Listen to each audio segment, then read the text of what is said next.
Oke, Assalamualaikum warahmatullahi wabarakatuh. Sebelumnya perkenalkan nama saya Fatih Satrio Jembar Pawardi Utama, NRP 5017231207. Nah, di sini saya ingin menjelaskan mengenai yang pertama dari bab yang ada di dalam buku Gil Gunung Api Purba yang ditulis oleh Sutikno Bronto ini. Nah, untuk kali ini saya ingin menjelaskan tentang bab 1. Nah, sebelumnya di pendahuluan ini itu berisi tentang apa yang mendasari penulis ini untuk menulis buku Gunung Api Purba ini. Nah, di bagian latar belakang ini dibahas bahwa Indonesia ini tidak hanya memiliki gunung api yang berumur kuarter di bawah 2 juta tahun. Nah, tapi Indonesia ini juga memiliki banyak sekali gunung api dari tersier hingga pratersier. Nah, di gunung api ini salah satu contohnya yaitu ada di Sumatera, Kalimantan, dan Jawa. Nah, di Sumatera itu terdapat dari yang telah dijelaskan pada bab 1.1 ini, di Sumatera itu terdapat formasi Silungkang, kemudian ada formasi Pelapat, dan juga Gunung Api Panti. Nah, untuk di Kalimantan sendiri itu terdapat formasi Jambu, Wayan, dan Haruyan. Dan di Jawa sendiri itu terdapat formasi Jadi Barang. Nah, formasi tersebutlah yang masuk ke dalam gunung api yang bisa kita berikan sebagai gunung api tua. Nah, selain itu juga terdapat eh, gunung api eh, tersier yang menghasilkan formasi andesit tua. Nah, dari yang dihasilkan oleh formasi andesit tua ini sangat luas penyebarannya. Hal ini juga bisa kita lihat eh, dalam bagian pendahuluan bab 1. Bronto telah menjelaskan bagaimana kegiatan gunung api Indonesia telah berlangsung sejak zaman Parem dan menghasilkan batuan gunung api purba yang banyak tersebar di berbagai daerah seperti itu.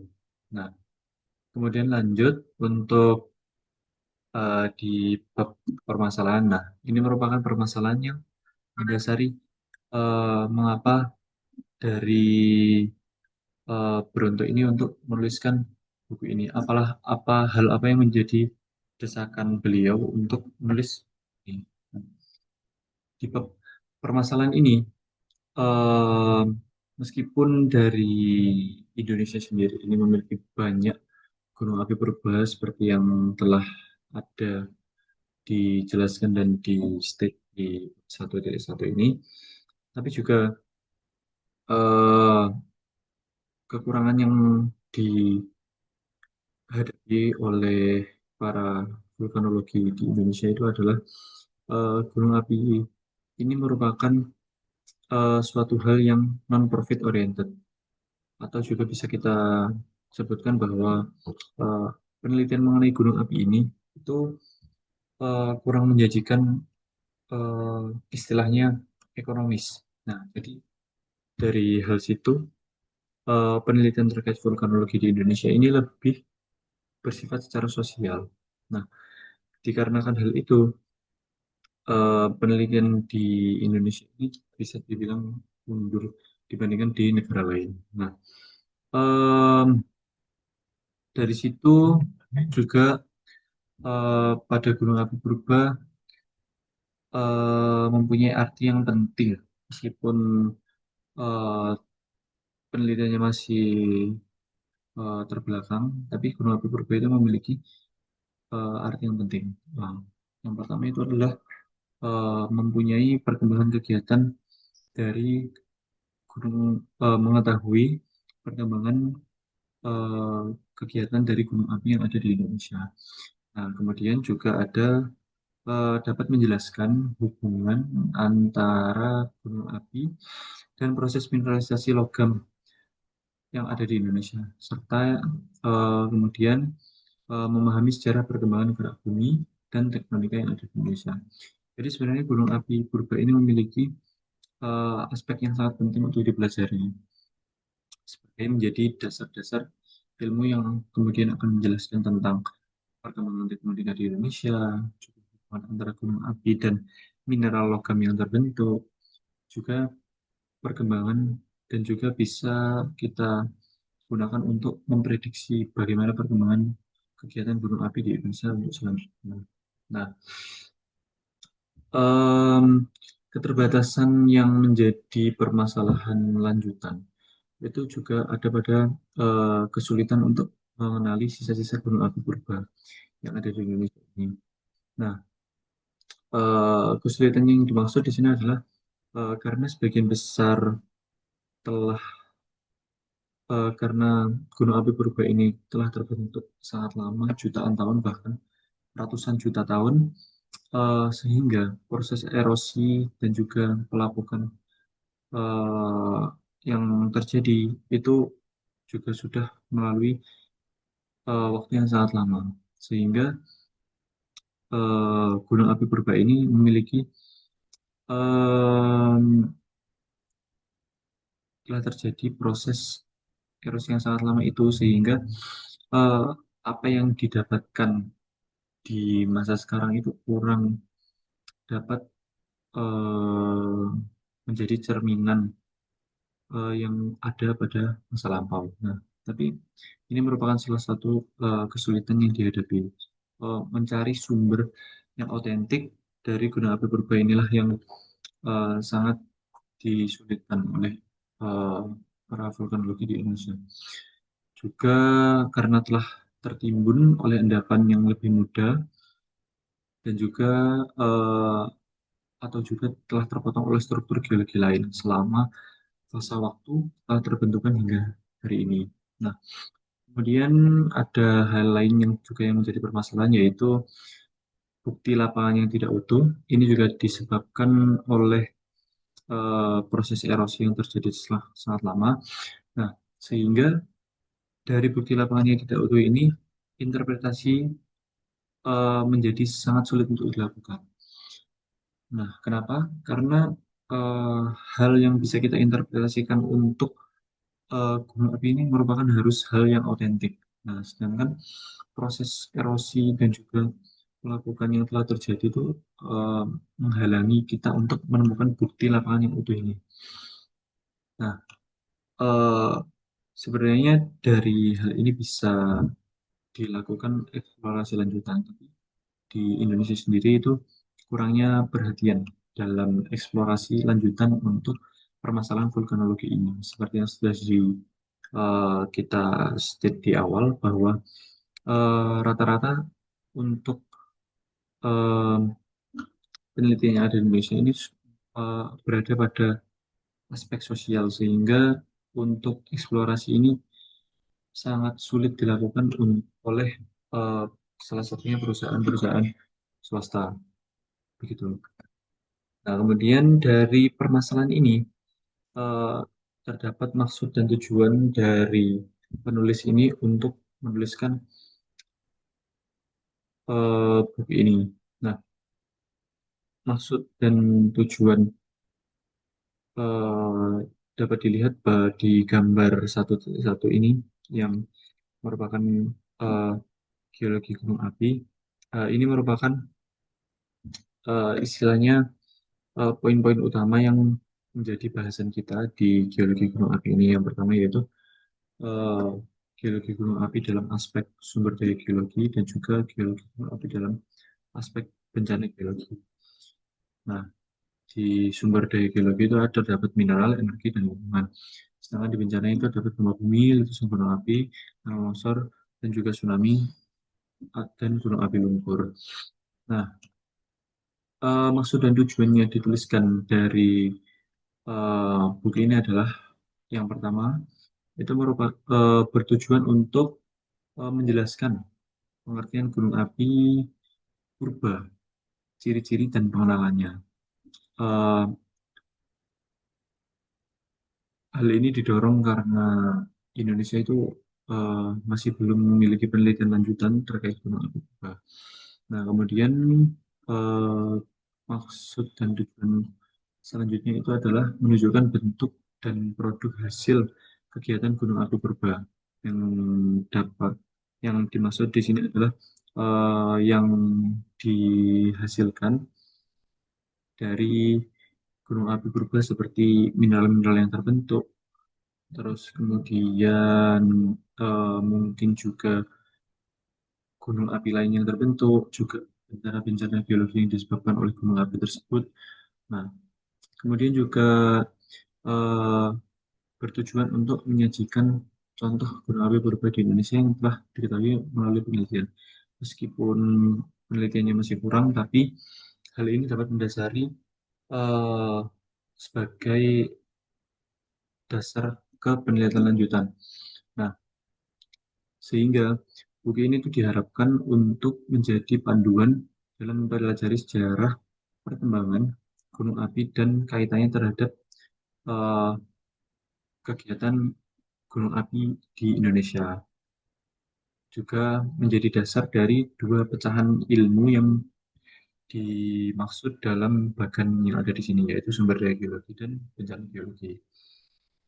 Nah, kemudian eh, di bab pendahuluan ini juga ada pengertian dasar. Nah, pengertian dasar ini mencakup pengertian dasar secara keseluruhan terkait ilmu gunung api tersebut. Nah, di sini vulkanologi itu merupakan secara kebahasaan itu merupakan eh, vulkano yang berada di gunung api dan logi dan logos yang merupakan ilmu pengetahuan. Nah, jadi di sini secara bahasa vulkanologi itu merupakan eh, ilmu pengetahuan yang membahas tentang gunung api. Nah, di sini juga terdapat banyak sekali teori yang dikutip juga oleh Brunto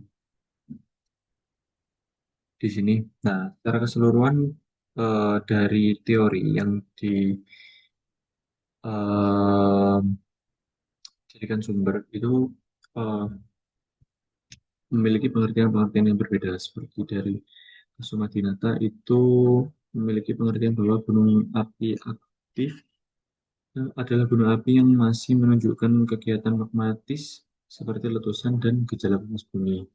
Juga ada dari McDonald itu mengutip bahwa gunung api purba adalah gunung api yang tidak aktif dan produk vulkaniknya telah mengalami perubahan dan pelapukan lanjut. Nah, juga ada teori dari William dan McBurney itu gunung api purba dapat dikenali sisa morfologi tubuh gunung api dan batuan hasil letusan yang masih teridentifikasi. Nah, kemudian Beruntu ini juga mengatakan bahwa gunung api purba itu tidak lagi menunjukkan aktivitas magmatis dan tubuhnya telah mengalami erosi, juga kadang juga ada yang tertimbun dan atau juga tersingkap sebagian. Nah, dari pengertian tadi itu dapat disimpulkan bahwa secara keseluruhan gunung api terbagi menjadi dua, yaitu gunung api aktif dan gunung api purba. Nah, menurut Brunto sendiri di bukunya ini, gunung api aktif itu merupakan gunung api yang masih memiliki eh, atau memperlihatkan kegiatan magmatis seperti letusan, semburan gas, atau juga sumber air panas, kemudian eh, atau tanda-tanda geotermal lainnya. Nah, Beruntung juga mengatakan eh, selama gunung api tersebut masih menunjukkan aktivitas panas bumi yang berasal dari magma, maka gunung api tersebut masih termasuk ke gunung api aktif. Nah, kemudian selanjutnya itu eh, dipisahkan karena tadi ada dua, yaitu gunung api aktif dan gunung api purba. Nah, kemudian untuk gunung api purba ini adalah gunung api yang sudah tidak menunjukkan kegiatan magmatis lagi. Nah, maksud Brunto di sini jadi setelah gunung api aktif tadi itu langsung diklasifikasikan menjadi gunung api purba. Nah, di gunung api purba ini ketika suatu gunung api sudah berada pada fase yang tidak menunjukkan kegiatan magmatis, itu sudah menjadi atau diklasifikasikan menjadi gunung api purba. Nah, sebagian besar atau seluruhnya telah teroris juga dan kadang telah tertimbun dan juga tersingkap sebagian. Nah, sisa-sisa gunung api purba ini tuh dapat dikenali eh, dari jenis batuan penyusunnya, juga struktur geologi yang masih tersisa, dan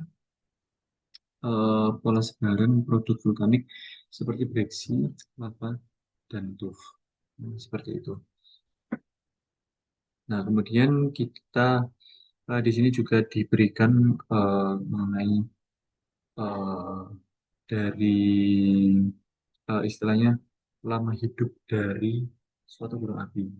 Nah, dapat dilihat di sini bahwa kaldera tunggal itu memiliki rata-rata berapa, kemudian kompleks kaldera berapa, gunung api stratus, monogenesis, dan juga gunung api tangga. Juga waktu istirahatnya seperti itu. Nah, kemudian yang ada di subbab terakhir di bab pendahuluan ini itu adalah ruang lingkup dan sistematika. Nah, di sini di ruang lingkup dan sistematika ini menjelaskan tentang isi buku juga sistematika penjelasan yang akan dibawakan oleh Brunto. Nah, di yang pertama itu eh, dimulai dengan membahas tentang magma, membahas tentang pengertian magma, asal-usul, dan juga sifat-sifat fisik maupun kimia dari magma. Nah, kemudian dibahas juga lanjutan mengenai bentuk dan struktur gunung api yang mencakup bentuk, ukuran, dan juga struktur internal dari gunung api. Nah, kemudian yang ketiga itu adalah tipe-tipe letusan dan hasil erupsi. Menjelas, di sini menjelaskan tentang aktivitas vulkanik yang mendasari dari tipe-tipe letusan dan hasil erupsi tersebut. Nah, kemudian dijelaskan juga konsep dasar gunung api purba. Eh, Kemudian dilanjutkan dari metode pengenalan gunung api purba. Ini lebih membahas tentang cara identifikasi di lapangan dan juga eh, ada contoh gunung api purba di Indonesia. Nah, dari di bab satu di pendahuluan itu menjelaskan tentang masih menjelaskan tentang bagian tersebut. Nah, jadi kesimpulan yang ada di bab satu ini itu menjelaskan tentang apa hal yang mendasari penulisan dari buku ini juga eh, langsung membahas tentang pengertian-pengertian dasar yang digunakan untuk menjelaskan di gunung api purba, serta juga eh, menjelaskan bagaimana sistematika yang akan dibawakan oleh sang penulis.